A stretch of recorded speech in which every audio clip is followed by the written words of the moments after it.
du 27e sommet de l'Union africaine ouvert hier dimanche dans la capitale rwandaise. Le chef de l'État Faure Ssozimna Nyasimbe a participé aux discussions qui ont porté sur la lutte contre le terrorisme, la crise au Burundi, au Soudan du Sud et en Guinée-Bissau. Et les chefs d'État ne sont pas parvenus à choisir un nouveau président de la Commission de l'Union.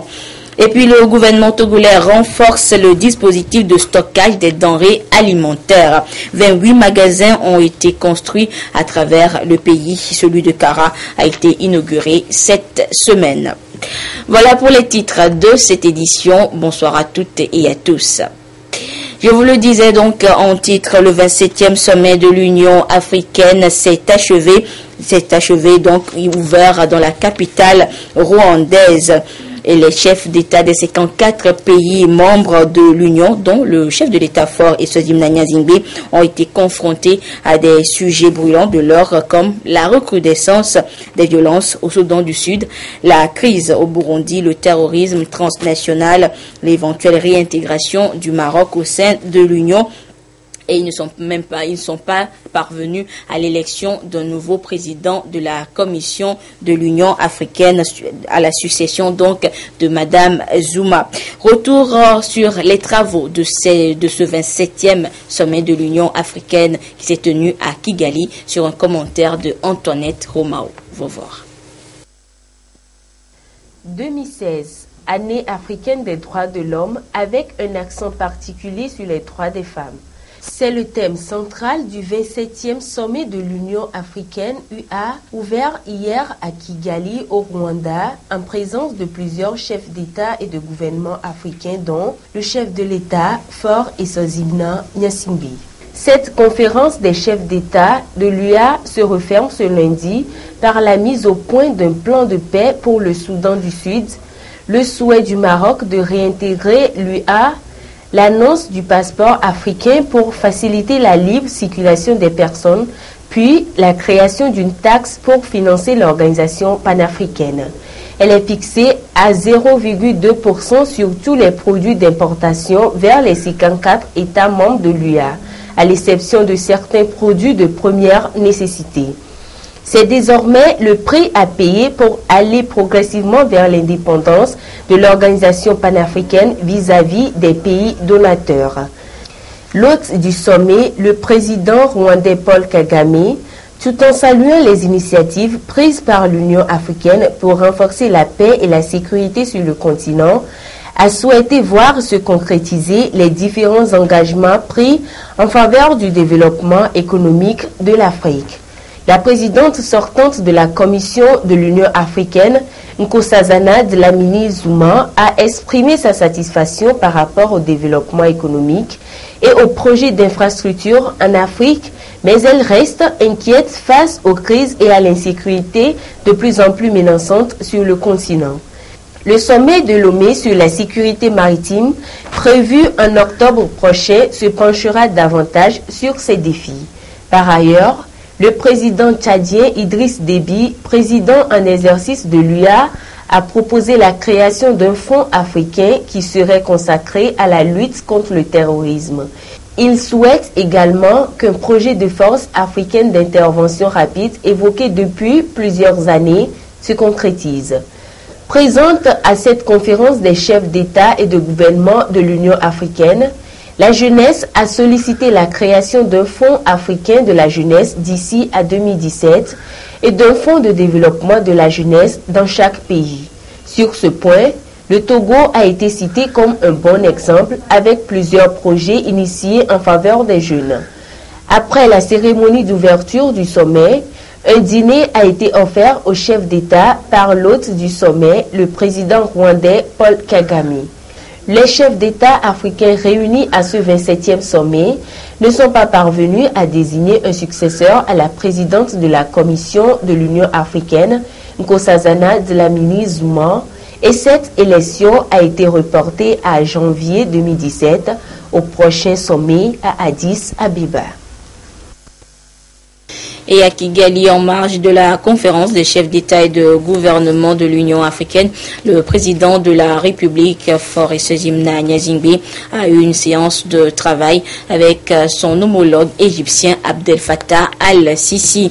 Et vous le voyez sur ces images, des échanges élargis aux membres des deux délégations ont porté sur le dynamisme et le renforcement de la coopération entre l'Égypte et le Togo. Et le chef de l'État a également conféré avec son homologue congolais, Denis Sassou Nguesso. Le renforcement de la coopération entre Lomé et Brazzaville a meublé les discussions entre les deux chefs d'État présents donc dans la capitale rwandaise à ce 27e sommet de l'Union africaine. Voilà donc ce qu'on pouvait retenir de la participation du chef de l'État à ce 27e sommet de l'Union africaine qui s'est tenu donc au Rwanda. Et nous marquons une pause maintenant pour vous parler d'un dispositif de lutte contre la pauvreté mis en place dans notre pays depuis quelque temps. Il s'agit des plateformes multifonctionnelles. Plus de 150 ont déjà été installées à travers le pays par le PRADEB, Programme d'appui au développement à la base. Elles permettent aux femmes rurales d'accéder aux services énergétiques modernes pour l'amélioration de leurs conditions de vie et de travail. Quel est l'impact sur les populations bénéficiaires et surtout, quelle est l'importance de ces plateformes multifonctionnelles? Les réponses dans cette enquête réalisée pour nous ce soir par Prudence Zinsou. Les plateformes multifonctionnelles changent littéralement le quotidien des populations depuis 2009 en milieu rural. Fini les longues distances pour se rendre au moulin. La gestion du ministère du Développement à la base, installée dans différentes localités, est confiée au groupement de femmes. C'est le cas des femmes de Bougou dans la préfecture de Tandouaré et celle de Koundé dans le Dioufel-Gou. Plus de 150 plateformes multifonctionnelles ont été déjà installées par le PRADEB à travers tout le pays. Elles ont permis à environ 170 000 femmes et jeunes des localités rurales d'accéder aux services énergétiques modernes pour le développement des activités génératrices de revenus en vue d'améliorer leurs conditions de vie. On a plus de 30 femmes. Nous sommes ici, ce sont des vieilles femmes. On a organisé un groupement. Et puis, maintenant, on se débrouille. Si on gagne un peu, on s'en va déposer ça à la COPEC. Et puis après tout, on s'est débrouillé jusqu'à on a payé le station moto. Nous envisageons soutenir les élèves démunis pour la rentrée prochaine. Nous remercions les autorités de nous avoir montré la voie du développement.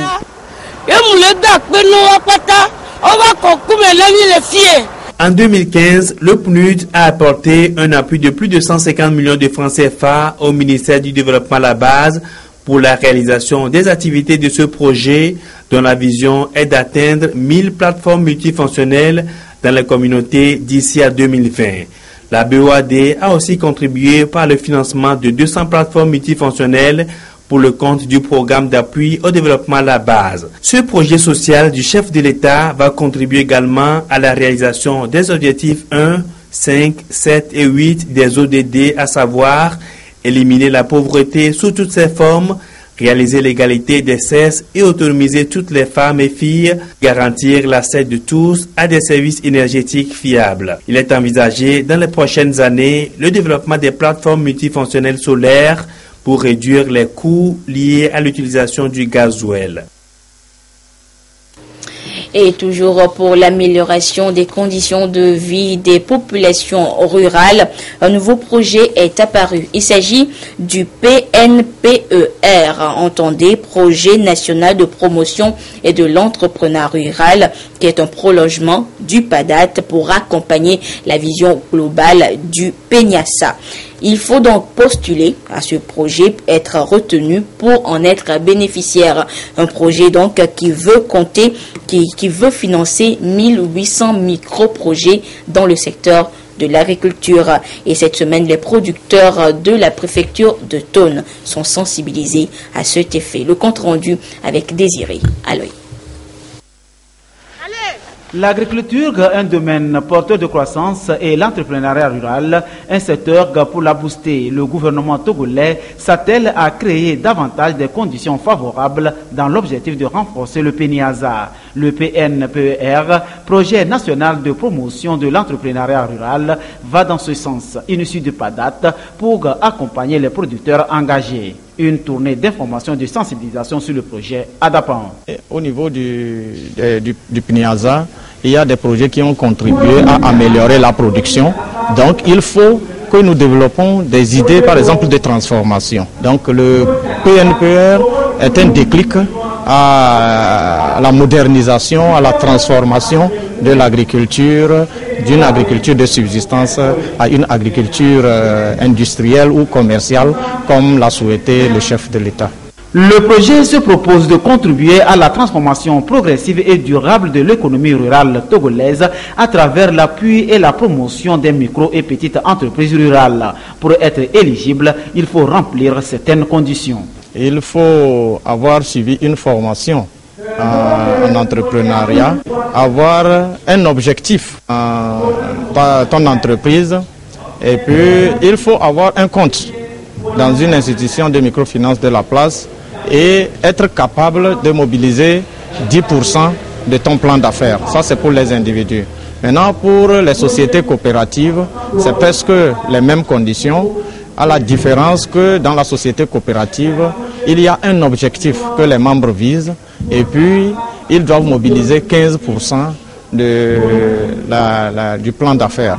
En définitive, le gouvernement togolais cherche davantage de voies et moyens pour réduire la pauvreté. 1100 primo-entreprises seront retenues et 700 anciennes à consolider. Des séries de formations sont au programme pour accompagner les filières en amont et en aval, de la production à la commercialisation en passant par la transformation. Directement ou indirectement, des emplois seront créés. Agriculture toujours, le gouvernement togolais a renforcé le dispositif de stockage des denrées alimentaires sur l'ensemble du territoire national. 28 magasins ont été construits à travers le pays et le ministre en charge de l'agriculture a effectué une tournée pour remettre officiellement ces ouvrages. L'étape de Kara avec la correspondance de Nestor Mouzou. Les difficultés liées au stockage des denrées alimentaires sont en voie de trouver des solutions dans certaines localités. 28 magasins ont été construits au titre du projet d'appui au développement agricole au Togo, PADAT. Dans la région de la Kara, le ministre de l'Agriculture, de l'Élevage et de l'Hydraulique a procédé à la remise des magasins de Sarakawa, de Buruku et de Chikawa aux bénéficiaires. Nous sommes très contents d'avoir un magasin à notre niveau. Puisque par le passé, on gérait, on stockait nos produits comme nos anciens parents, dans des greniers, dans même des cases, que les incendies, il y en avait aussi les bols, il y a les termites et les charançons. Présentement que le gouvernement nous a fait un magasin, nous sommes très contents de garder nos produits en sécurité. Faisant d'une pierre deux coups, le ministre et sa suite ont sensibilisé aussi les populations sur le PNPER, projet national de promotion de l'entrepreneuriat rural, et sur le porte-monnaie électronique qui constitue la réforme au niveau de l'achat de l'engrais. Puisqu'il y a le magasin aujourd'hui avec le projet PADAT, puisque les populations vont conserver leur production avant d'aller vers les marchés, ceci nécessite qu'il faut leur donner le temps de bien gérer. Bien gérer voudrait dire que le PNPR va rapporter le crédit. En faisant le crédit aux populations, avec la garantie que leur stock est bien sécurisé, les populations bénéficieront du soutien du PNPR. Chaque crédit qui sera accordé, nous allons apporter 25% comme contribution de l'État aux bénéficiaires. Nous avons visité sur le terrain l'opérationnalisation de mécanisme de distribution des engrais par téléphone. Comme nous l'avons montré, un producteur qui a été ciblé comme vulnérable, il a bénéficié d'une subvention de 9 000 francs de l'État qui lui permet d'acheter 3 sacs, compléter et acheter 3 sacs d'engrais, 2 NPK et 1 urée. Donc, il se présente au magasin de vente du distributeur privé qui a son magasin dans leur localité. Il fait le dépôt de sa contrepartie correspondant à 10 720 par sac auprès de l'opérateur de téléphonie selon le numéro qu'il a. Si c'est mou, c'est auprès de mou, si c'est Pérocel, c'est auprès de Pérocel.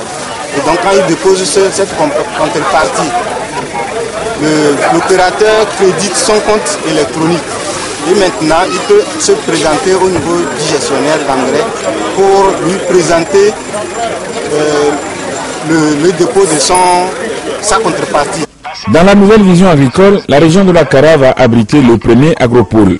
Dans cette perspective, les interventions doivent se faire dans une parfaite harmonie pour mieux capitaliser le projet. La région de la Kara va abriter le tout premier agropôle qui va s'installer sur le centre territoire à partir de l'année 2017. Les fonds ont été mobilisés avec l'appui de la PAD. La filière a été caractérisée. Maintenant, il est question de mobiliser autant de ressources humaines pour qu'en janvier ou février 2017, on puisse véritablement lancer ce projet. Avant de quitter les paysans, le ministre Agadazi leur a demandé de mettre en pratique les conseils des agents techniques de l'agriculture afin que la campagne agricole aboutisse aux résultats escomptés. Le programme des Nations Unies pour le développement PNUD et le Haut Commissariat à la réconciliation et au renforcement de l'unité nationale Ashkroun ont organisé une session d'échange et de partage en prévention des conflits, médiation, communication et leadership. Objectif, renforcer les capacités des préfets et des secrétaires généraux préfectoraux dans le processus de réconciliation. Le compte rendu avec Lamarck Bodjona. Le Togo veut rompre avec les périodes d'instabilité depuis les années d'indépendance liées en partie au processus de dévolution et d'exercice du pouvoir politique. La preuve en est l'effectivité du Haut Commissariat à la réconciliation et au renforcement de l'unité nationale Ashkroun. Cette session des préfets et des secrétaires généraux des préfectures des régions centrales Kara et Savane a pour objectif d'échanger et de partager les bonnes manières de prévention des conflits, médiation, communication et leadership. En matière de prévention et de résolution de conflits, il faut mettre plutôt l'accent sur ce qui prévient les conflits, d'où viennent les sources de conflits. Et alors, les facilitateurs ont des profils divers. On a un coach en matière de leadership, de communication, c'est-à-dire quels sont les germes qui sont en nous, qui peuvent être facteurs de conflits sans même que nous en ayons conscience. Et puis ensuite, puisque nous avons en face de nous des administrateurs, quelles sont les règles en matière de négociation, de médiation, mais aussi en matière juridique, dans un état donné pour régler les conflits quand ils surviennent. Bref, qu'est-ce qui fait le leadership de l'administrateur moderne qui serait plutôt dans une posture de régulation pour désamorcer les conflits, ou alors quand les conflits surviennent, comment les résoudre? Cette formation qui a duré 3 jours a permis aux participants de renforcer leurs capacités pour une mobilisation des actions de dissémination et de plaidoyer en faveur de la paix et de la prévention des conflits et de valoriser tous les mécanismes existants, y compris les valeurs et cultures administratives en matière de médiation préventive des crises et de résolution des conflits. À Lomé, le ministère en charge de l'action sociale et de l'alphabétisation, avec l'appui de l'Organisation islamique pour l'éducation, les sciences et la culture ISESCO, forme depuis ce matin les cadres d'alphabétisation et d'éducation non formelle en conception et élaboration des matériels didactiques d'alphabétisation selon l'approche par compétences. Tout ceci pour une amélioration de cette forme d'éducation au Togo. Des précisions avec Christine Péché-Kialoudé. 16% de la population mondiale selon les statistiques est analphabète. Au Togo, l'analphabétisme touche 43,3% des personnes âgées de 15 à 44 ans. Pour remédier à la situation, le plan sectoriel de l'éducation a prévu l'amélioration de la qualité de l'alphabétisation. Après l'élaboration d'un curriculum d'alphabétisation et de post-alpha, il était nécessaire de passer à la production du matériel didactique. Lorsque vous regardez les statistiques donnent le taux d'alphabétisme au Togo qui est de 43,3%.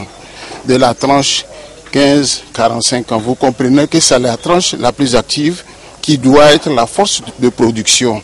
Il y a alors nécessité de renforcer, de donner les compétences et les capacités à cette tranche. L'un des facteurs pour la bonne qualité de l'alphabétisation est la disponibilité du matériel didactique performant.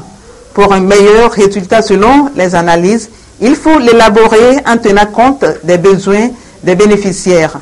Les cadres de la direction de l'alphabétisation et de ses services déconcentrés sont à cette école. Ces matériels sont importants dans la motivation à l'apprentissage, le maintien même des auditeurs dans les centres d'alphabétisation. Il s'agira d'initier les participants à cette stratégie. Comment élaborer, concevoir les matériels, élaborer, rédiger ces matériels didactiques selon l'approche par compétence et aussi après la rédaction, comment illustrer et puis évaluer. 15 acteurs en conception et élaboration des programmes d'éducation non formelle au profit des enfants non scolarisés et déscolarisés avaient déjà bénéficié d'une telle formation. Toutes ces actions font partie de l'ensemble des stratégies pour la qualité de l'alphabétisation au Togo. L'Office togolais des recettes veut, lui, améliorer la qualité des services rendus aux contribuables. Une quarantaine de ces agents sont formés depuis ce lundi en technique d'accueil professionnel. Une stratégie pour l'OTR de donner plus de visibilité à ces services et renforcer ainsi le partenariat avec les contribuables, notamment les opérateurs économiques. Le compte rendu avec Prudence Zissou. Bonjour madame. Bonjour, votre nom s'il vous plaît. Un accueil parfait, des services de qualité rendus aux contribuables dans toutes les divisions, ce sont là des valeurs professionnelles que l'Office togolais des recettes entend promouvoir chez ses agents techniques. Caissiers, vérificateurs, secrétaires et agents d'enregistrement vont apprendre les meilleures techniques d'accueil professionnel pour relever les défis de prestation de services au sein de l'Office et ses différentes divisions. Étant un agent de la direction de la communication et des services aux usagers, il serait qu'on mette en pratique, il serait de bon ton qu'on puisse mettre en pratique ce qu'on aurait reçu comme formation. Et étant un personnel de front, cela nous amènera à améliorer l'accueil au niveau des contribuables, que ce soit au bureau, que ce soit au téléphone ou lors des sensibilisations. Je veux vraiment avoir la capacité nécessaire d'accueillir, de servir tous les clients de l'OTR ainsi que les visiteurs de l'OTR. Cette rencontre de remise à niveau a reçu l'accompagnement du Fonds national d'apprentissage, de formation et de perfectionnement professionnel. Et c'est le cabinet Perform Stratégie Corporate qui assure l'encadrement de ses agents techniques pour une semaine avec des modules adaptés aux régies financières. Il y a la première partie qui porte sur la communication dans l'entreprise, parce que pour accueillir, il faut savoir ce que c'est que la communication, quels sont les éléments clés de la communication, quelle est l'importance de la communication en entreprise et de la communication interpersonnelle. La deuxième partie porte sur l'accueil physique et la troisième partie porte sur l'accueil téléphonique. Cet engagement de l'OTR a renforcé le partenariat avec les contribuables en leur garantissant un bon accueil, permettra également d'améliorer la visibilité de cette institution. La courtoisie est une des valeurs cardinales à l'Office togolais des recettes. Et depuis un certain temps, nous sommes engagés à asseoir cette courtoisie. Et pour l'asseoir, nous avons prévu un certain nombre de formations, parmi lesquelles l'accueil professionnel. C'est ça qui se déroule aujourd'hui pour outiller les agents qui sont au front office, qui rencontrent les usagers, qui rencontrent les contribuables, afin de pouvoir bien les accueillir, pour qu'il n'y ait pas de frustration. C'est toute une série de formations qui s'ouvrent ainsi avec la quarantaine d'agents techniques. Résultat attendu, une meilleure mobilisation et sécurisation des ressources internes de l'État. Ce communiqué pour poursuivre cette édition, le ministre de l'Enseignement supérieur et de la Recherche informe les candidats à l'examen du baccalauréat deuxième partie, Bac 2, de la session de juin 2016, que la proclamation des résultats se fera dans les centres décrits le mercredi 20 juillet 2016 à 8 heures précises. Les épreuves orales débuteront le même jour à partir de 10 heures. Par ailleurs, les résultats seront disponibles par SMS dès demain, mardi 19 juillet 2016, à partir de 18h. La direction générale de l'Office du baccalauréat est à votre disposition pour tout renseignement complémentaire. Dans l'actualité africaine, la conférence mondiale sur le sida s'est ouverte à Durban ce lundi, en Afrique du Sud. L'objectif est d'éradiquer l'épidémie dans le monde d'ici 14 ans. Et ce soir, on s'intéresse au cas de la Centrafrique où le conflit a entravé ces derniers mois la lutte contre la maladie. Le communautaire est un établissement de référence à Bangui, mais entre ses murs, le nombre de malades surpasse celui des places disponibles. J'ai eu des maux d'estomac et une diarrhée aiguë. Je suis allée à l'hôpital, ils m'ont fait une prise de sang et ils ont détecté le VIH. J'ai la tuberculose et le VIH. Ça a commencé le 2 juillet et j'attends toujours que l'on s'occupe de moi. MSF a installé une quarantaine de lits pour désencombrer la capitale victime d'un afflux de patients en stade terminal. Mais ici, le taux d'accès au traitement contre le VIH figure parmi les plus bas du monde. Moins de 20% des personnes atteintes en bénéficient. Souvent, vu leur état, ils préféraient de rester à la maison parce qu'ils ne disposaient pas d'argent pour venir à l'hôpital. La capacité d'accueil, elle est trop faible parce qu'on est obligé de libérer une patiente auquel il est un peu amélioré et de recevoir celui qui est dans un état vraiment grabataire. Conséquence de la guerre civile de 2013, le budget de l'État est en chute libre et ses services médicaux sont rompus en province dans des poches de rébellion armée. Alors souvent, l'aide humanitaire se substitue au travail du ministère de la Santé. Il arrive parfois qu'on a des personnes qui ont un statut VIH connu, précédemment sous traitement, mais qui ont abandonné les traitements compte tenu de toute la violence et toute la crise qu'a connue le pays. Il sera surtout question de prévention lors de la conférence internationale sur le sida qui s'ouvre à Durban. Le cas centrafricain rappelle qu'il s'agit aussi d'un problème d'accès au dépistage et aux soins. 3 jours après le coup d'État avorté, la Turquie continue son vaste coup de filet, une véritable purge.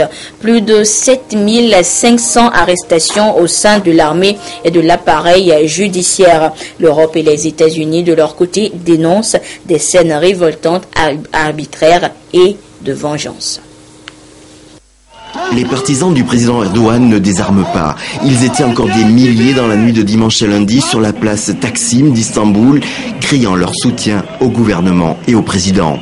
En Turquie, 3 jours après la tentative de coup d'État, le pouvoir peut se targuer d'un large soutien populaire et poursuivre la mise au pas entamée ce week-end. Une véritable purge, puisque selon les chiffres officiels, quelques 6000 militaires ont été placés en garde à vue. Plus de 700 juges et procureurs seraient aussi détenus. Cette répression inquiète les alliés occidentaux d'Ankara. Depuis Bruxelles, le secrétaire d'État américain a enjoint le gouvernement turc à respecter les institutions démocratiques et l'état de droit.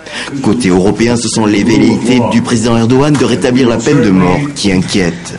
Aucun pays ne peut devenir un membre de l'Union s'il promulgue la peine de mort. C'est très clair dans notre acquis, comme nous l'appelons.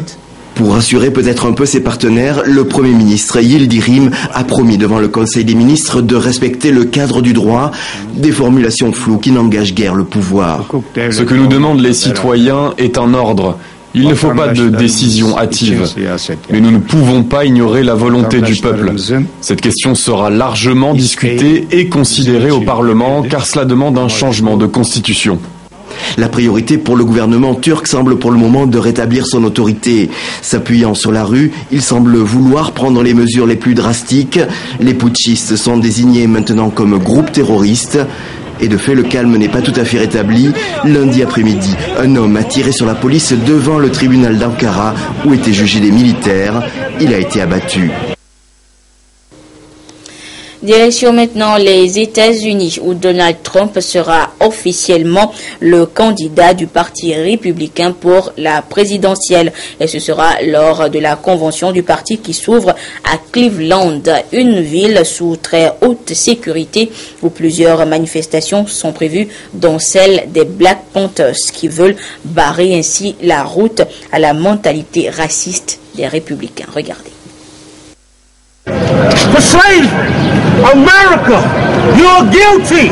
Point en l'air, béret noir vissé sur le crâne, les Black Panthers sont en marche pour barrer la route à Donald Trump. Black power. Black power. Black power. La convention républicaine approche, c'est le moment ou jamais pour ces nationalistes noirs de dénoncer le discours de la droite américaine. Il est hors de question de tolérer la mentalité raciste du Parti républicain. Les républicains peuvent faire semblant de ne pas comprendre, mais les Noirs n'ont jamais été membres du Parti républicain. Moins virulents peut-être, mais tout aussi déterminés, ces manifestants venus à pied de toute la région. Nous avons fait 400 km uniquement pour dire qu'on ne tolérera pas plus longtemps la haine. Je suis là pour m'opposer à Donald Trump et à ses opinions racistes, homophobes et islamophobes. Toute la journée, Cleveland aura vu converger tous les opposants à Donald Trump, comme ici, sur le plus grand pont de la ville, pour une manifestation silencieuse et amoureuse. Si Trump pouvait se faire 30 minutes, il aurait pu se joindre à nous. Peu de chance pour que ce souhait soit exaucé. En revanche, le candidat Trump pourra entendre ce genre de protestation tout au long de cette convention. Retour en page nationale avec une note de littérature avec ce manuel loin de l'univers romanesque et poétique mais qui traite plutôt de la spiritualité. Fervente prière, c'est le titre. Il est écrit par le pasteur Williams Azuma Ijoma et se veut la clé de prière exaucée et explique pourquoi, en dépit de la promesse, tout ce que vous demanderez en mon nom, vous le recevrez. Les chrétiens luttent encore et vivent dans l'angoisse à cause des prières sans réponse. Des précisions avec Augustin Kossi et Ramdan Passina. Dans toute démarche de prière, la ferveur est une qualité fondamentale, surtout pour un cœur qui prie constamment avec obéissance et selon la parole de Dieu. Cette démarche de foi, le pasteur William Azuma Ijoma l'appelle fervente prière. Son nouveau manuel en anglais et français dévoile le secret d'une vie chrétienne réussie. Les chrétiens prient sans recevoir. Donc j'ai fait mes recherches pour savoir pourquoi. Les gens prient et ne reçoivent pas la réponse. Donc voilà pourquoi j'ai mis la procédure de prière. Prière avec la foi, prière avec les désirs. Donc c'est en faisant cela que nous pouvons recevoir de Dieu. Fervente prière, c'est aussi la croyance en Dieu sans le moindre doute. Un livre subdivisé à 14 chapitres qui examine les principes bibliques sur la façon de prier pour atteindre le sommet que l'auteur nomme la conformité à la loi divine. Lorsque vous parcourez les pages de ce livre, Prière fervente, les 14 chapitres, l'auteur s'est permis de dire que la prière est un procédé. Donc, lorsque nous suivrons le processus, nous entrerons dans une véritable communion avec le Père qui ne peut que répondre à nos prières. C'est d'abord la manifestation de la foi. Il faut placer notre confiance en l'Éternel, nous appuyer sur sa parole, c'est-à-dire ses promesses. Pourquoi les gens ne réussissent pas dans la prière? Le mot-clé, c'est d'avoir la foi, d'avoir un désir fervent. Ce qui m'a tellement eu, c'est la manière très détaillée qu'il a traité les thèmes de désir, de faveur, de la foi, de la parole de Dieu. Ce manuel spirituel a été inspiré des grandes figures de la Sainte Écriture et William Azuma Ijoma, président fondateur de l'Organisation pour l'intégration africaine et oint de l'Évangile, trace le chemin sûr pour familiariser la connaissance et la grâce de prier avec la ferveur. Un ouvrage disponible dans tous les kiosques et librairies de la place.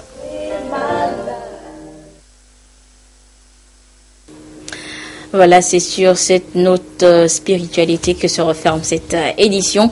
Merci à vous qui l'avez suivi un peu partout grâce à la télévision togolaise, notamment du côté de Kigali, au Rwanda. Au revoir.